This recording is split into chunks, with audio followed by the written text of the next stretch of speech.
Recently, I learned about the Dutch company ASML and their importance and influence in the semiconductor industry. Now, with semiconductors being one of the most, if not most important commodities at the moment, the Netherlands' influence on the world is very, very high, and I'm going to be learning a little bit more about that today. This is the Netherlands is controlling China and trying to take over the world economy.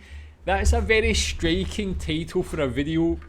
Obviously, it makes me want to watch it. One of my viewers recommended it, and as soon as I seen the title, I was like, I have to watch that. So let's watch it. Let's learn more about this. If you're from the Netherlands, tell me what you think about this. And yeah, let's learn. This is the town of Veldhoven in the Netherlands. It's a fairly modest town with a population of about 45,000 people. But what if I told you that the entire world economy is based around this town?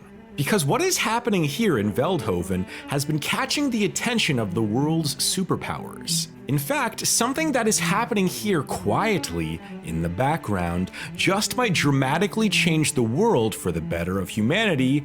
It might cause a full economic collapse, or maybe, just maybe, it might make an old empire rise once again. Whoa. Strong word. This is the Rotte River. Around the year 980, a few dozen people lived here along this river. However, over the next few hundred years, those few dozen people grew into a village with over 500 people. But just as the village seemed to be reaching new heights, a massive flood of the river came and wiped out most of the infrastructure. And for the next 100 years, because of the flooding, this area did not recover. Little did everyone know at the time that this area would become one of the most important economic project areas in history. In the mid-1200s, the Rotte River had a dam built along it which helped to reclaim a lot of the flooded land that the river destroyed a century earlier. Soon after, King William IV of Holland officially made the village a part of Holland and named it Rotterdam, after the river and the dam which allowed the village to exist. King William then announced a canal project for Rotterdam, which would allow ships to enter and leave the city fairly easily. And it was this canal project which would accidentally change the world as we know it today.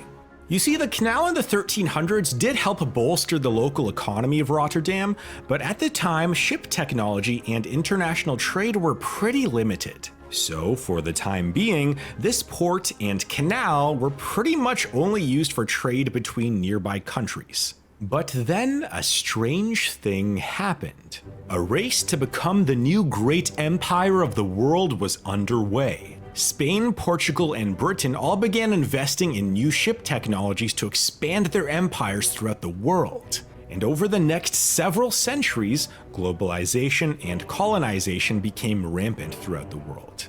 And all of a sudden, because Rotterdam was so close to all of these empires, the port of Rotterdam became one of the largest trading hubs in the world. However, something else started happening. You see, in the 1600s, as other empires like the British, Spanish, and Portuguese were focused on expanding their empire and seeing how much land they could conquer, the Dutch focused on controlling a few select countries. They created trading posts around the world, they had a few select areas of resource exploitation, they created some forts, and they did all of this rather than just trying to expand their empire to cover as much land as possible. Yeah, that's what I actually mentioned on a previous video. I was trying to find out what people in the Netherlands think about their colonial past and colonial history. Being from the UK, people have a more negative mindset, I think, about it.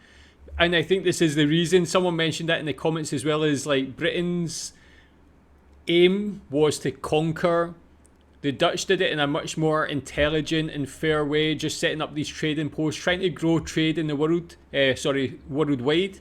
How do you feel about the Dutch Dutch colonization or Dutch colonial history? Are you proud of it?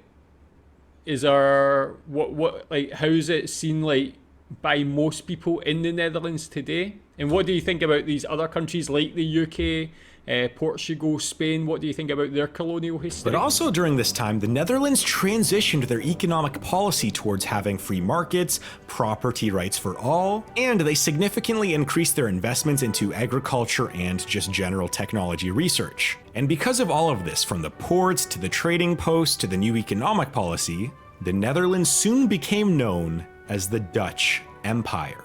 Now, the Dutch Empire at the time had a crazy control over global trade. They were also able to dictate which nations were able to have access to key resources like spices, rye, and luxuries. In fact, by 1670, half of all European trade came from Dutch ships and flowed through the ports of Rotterdam and Amsterdam. Think about that. At the time of some of the largest empires in history, the Netherlands, who had a population of only about 2 million people at the time, dominated world trade. That's actually quite an amazing thing, yeah. Even just looking at the country geographically, the size of their landmass, the population figure. For Netherlands to have such power, it's such an impressive thing. And it's like, I've just been blown away by what I've learned about the Netherlands when it comes to things also more recent times, like the innovations, inventions. The Netherlands punches so much above its weight for, if you relate it to the population size or just the size of the country by landmass. Such an important country, one of the most important countries clearly, not just today in the world, but just throughout history. It's an amazing thing. And I know what you're probably asking. What happened to this trade empire? Well, it actually never really went anywhere. You see, even after the decolonization of its empire, the Dutch quietly have been one of the biggest trading nations in the world. If you were to take a look at the top exporters of goods in the world, you would see something that might catch your eye. Well, the top exporters may seem obvious, as they are China, the United States, Germany, and Japan. Those nations have been the king of exports for decades, and they all have very large populations, so that all makes sense. But who do you think is the next largest exporter of goods? Is it an old power like the UK or France? How about a large populous country like Brazil or India? Maybe it's an upcoming manufacturing powerhouse like Indonesia? Well, as it turns out, the Netherlands is still one of the top exporters of goods in the world. Despite having a population of only 19 million people today, the Dutch are still vital to global trade, and for more reasons than you might think. You see, the port of Rotterdam is still the busiest port in Europe and the second busiest port outside of Asia. European trade still flows through the port of Rotterdam in the same way that it has since the peak of the Dutch Empire. But there is something that happened recently which may be able to show just how strong the Netherlands is in regard to its power. You see, in 1984, a company called Advanced Semiconductor Material Lithography opened its doors. The company was started as a joint venture between two other Dutch companies called ASM International and Philips. And eventually, this company set its headquarters to the town of Veldhoven in the Netherlands. Now, this company's main purpose at the time was to create the equipment that creates computer chips. Essentially, they build the tools for which other companies used to make the computer chips. And then those companies would send those chips to companies like Apple, where they would go and eventually make computers that would change the world. Essentially, if you wanted to make a computer, it all started with ASML. Yeah, that's the thing. That's why I said it's such an important company. It's not just computers, but autonomous vehicles, AI, everything that we're doing today, everything, all these innovations that are taking place in the world that are so important to every person, all use semiconductors. And if this all comes from this one company having this knowledge and speciality and the skills to actually create these things, it's actually a huge amount of power that the Netherlands controls. And just going back to the exports, I never actually knew Netherlands was so high up on those on that list. What other big exports does the Netherlands have that puts them in that 5th position? And yeah, just with regards to Rotterdam, when I watched a video and it mentioned that the Rotterdam port was actually bigger than Manhattan in New York, that actually blew me away. Shows you why Netherlands is such a powerhouse with this port in Rotterdam. But for a while, ASML was just one small player in a large market of equipment makers. Then something miraculous happened for the company. You see, computer chips have become a lot more complicated to make over the last 60 years, so not every company can do it. A computer is mostly made of things called transistors, and they used to be about 1 centimeter in length, or about the same size as a pea. But over the course of the last 6 decades, transistors got smaller and smaller, which made computers more efficient every single year. That's actually where the term Moore's Law comes from. Essentially, our computing power has grown so quick only because we have been able to make transistors smaller. But anyways, researchers from the United States Department of Energy noticed in the late 1990s that eventually Moore's Law would stop, because we couldn't make chips any smaller. Therefore, computing power would stop getting better over time. And this was a pretty big problem. So the researchers at the Department of Energy got to work, and eventually they discovered a new way to make computer chips called extreme ultraviolet lithography. Essentially, it was an extremely complicated and theoretical way to make a computer chip, but on paper it seemed to work. And strangely enough, only one company checked all the boxes for licensing, creating, testing, and building this new technology. And that company was ASML. So from the early 2000s until 2018, ASML kept refining and perfecting this technology. And then a breakthrough happened in 2018. ASML successfully produced the best computer chip making machine in the world by a landslide. Remember how transistors used to be 1 centimeter in length in the 1960s? Well, now ASML makes them at 3 nanometers, about the same size as a strand of DNA. That is insane if you actually think about it. Utterly, like, it's like magic. It's unbelievable, like, how they can do that. And again, it's only this one company that can do this. Do you think, like, as I mentioned, I watched a video on the greatest Dutch innovations, and there's a lot of them throughout history, especially technology related as well. Do you think this is the most important innovation ever to come from the Netherlands? If not, what do you think is? This invention put ASML so far ahead of its competition that some experts have suggested that the next closest competitor is about 5 years behind ASML, but most of its competitors are actually 10 years behind in terms of their chip-making ability. This success and revolutionary technology has given ASML one of the first new monopolies of the modern era. Essentially, they have full control over who is able to get and utilize the newest chip-making technology. And that is why ASML is under the spotlight right now, for good and bad reasons. One positive thing that ASML has seen is that since 2018, its stock price has risen by well over 300%. Making it one of the most valuable tech companies in the world and the most valuable tech company in Europe. Yeah, this actually, Adyen is another Dutch company that I have investment in. I actually watched a video on ASML a couple of weeks ago, and I said I was going to buy shares. I put 1,000 USD in, or I bought 1,000 USD worth of shares for ASML. I think over the next couple of years, I'll keep buying more and more. Do you think their growth can continue? Obviously, when you look at investing, you should never look at past performance, but with regards to their innovation, their being a monopoly, the future growth, but also the competition that might arise over the next decade or so, do you think ASML can keep pushing ahead and just keep seeing similar growth? Do you think they can increase their growth? What's your opinion? It has also been able to grow quickly as it took advantage of the global chip shortage that started in 2020 that has been persisting ever since. However, ASML, as you might have assumed, is actually in the middle of a geopolitical and technological war between two superpowers, the USA and China.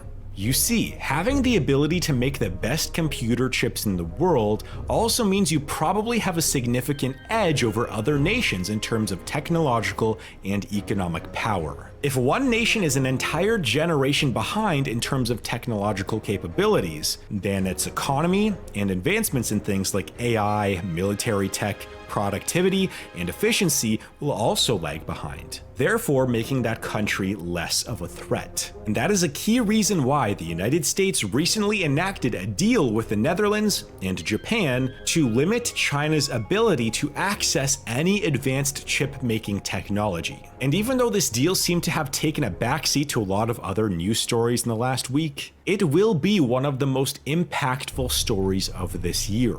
You see, this deal is essentially a way to try to keep China's technology one generation behind the Western world. And it also means that large corporations who want to use newer computer chips must set up their factories anywhere outside of China. However, this deal was seen coming by China a few years in advance, which is why China had already begun research and development into their own chip-making technology. But many experts believe that they could be a decade away or more from catching up to the Netherlands and ASML. But still, in response to the Netherlands' trade deal with USA and Japan, China's foreign minister responded by saying, "Such bullying and hegemonic practices seriously violate market rules and disrupt the international trade order." And to top things off, the United States announced a $76 billion program to bring back chip manufacturers to the United States in hopes of decreasing its reliance upon foreign nations like China for not just its computer chips, but for all sorts of technology. And almost immediately after that announcement, chip makers from all over the world began announcing major projects in the United States, many of whom will be using ASML's newest technology.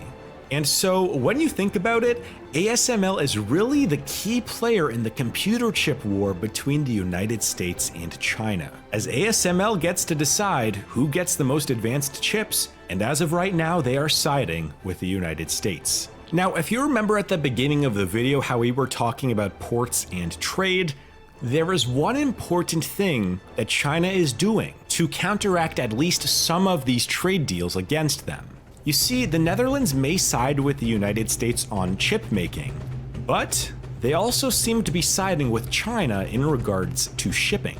That's because the port of Rotterdam gets about 50% of its business from China. They've also taken large investments from Costco, the Chinese shipping company, and essentially China considers the port of Rotterdam as a key part of its new Silk Road, as they try to gain more control over the most important port in Europe. So let's think about this. Who would have thought that the battleground between China and the United States might actually be taking place in the Netherlands? And not necessarily just in the Netherlands, but a small town of Veldhoven in the Netherlands. A town with just 45,000 people where 1/3 of them work for ASML may have the most sway in deciding the future superpowers of the world. Whether it's controlling them through technology or trade, the Netherlands and the town of Veldhoven has once again created a secret superpower on the world stage. And if you enjoyed this video, Cool, man. So yeah, again, I really love these videos about ASML. It's like just good for me to do my own research on the company, learn more. This was good. I learned some more things that I never seen on the first video, a bit more about the history of the town, a bit more about the history of the Netherlands when it comes to shipping, the port of Rotterdam as well. What about the port of Rotterdam? Do you see the Chinese be able to gain any more power with or ownership of the port of Rotterdam? I seen it mentioned like a terminal there. Do you think you can see China trying to like muscle in there and like try and get any more ownership of the port? Obviously, with regards to them, they're building ports and they're building a lot of infrastructure in a lot of companies, a lot of countries in Africa, Asia, and so on. So, but with Europe, do you think they're going to try and gain any more influence in these already established ports and that sort of thing, especially Rotterdam? Hopefully not. Is there anything in place in Dutch law that would stop that happening? But yeah, again, ASML, a wonderful, wonderful country, wonderful company, sorry, getting them mixed up. But Netherlands is so important to the world economy. Tell me what you think about this. And yeah, tell me more about what you think about ASML. Thanks.